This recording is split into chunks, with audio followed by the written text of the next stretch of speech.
Gel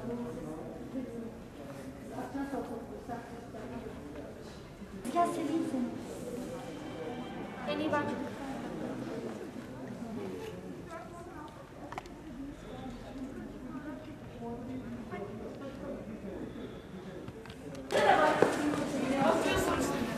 Büyük almak çok kötüymüş ya.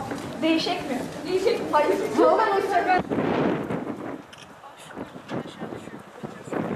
Gençlik ve Spor Bakanlığı tarafından finanse olmuş.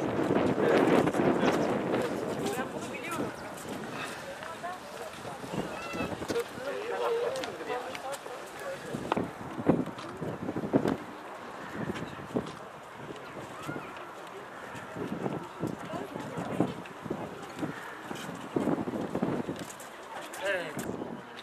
İlkan, sen de misin? Tamam. Teşekkür ediyoruz. İslam medeniyetimizin önemli temsilcilerinden olan Fuat Sezgin hocamız adına yazılmış olan bir projeyle gençlerimiz bu sene çeşitli farkındalık eğitimleri aldılar. Bilinç oluşturmak açısından özellikle medeniyetimizin kaynakları, geleceği, geçmişi ve geleceği hakkında fikir sahibi oldular. Bu proje Gençlik ve Spor Bakanlığımız tarafından finanse edildi.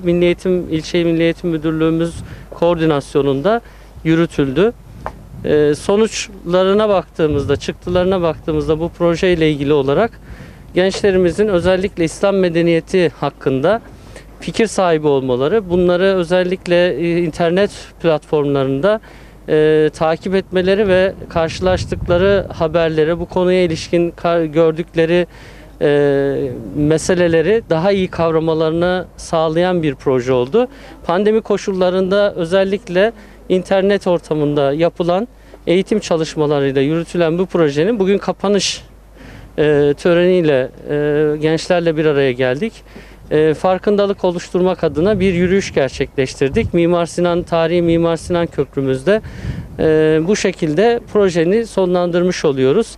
Katkılarından dolayı başta Gençlik ve Spor Bakanlığımız olmak üzere projeyi yürüten İlçe Milli Eğitim Müdürlüğümüz nezdinde Milli Eğitim Bakanlığımıza teşekkürlerimizi arz ediyoruz.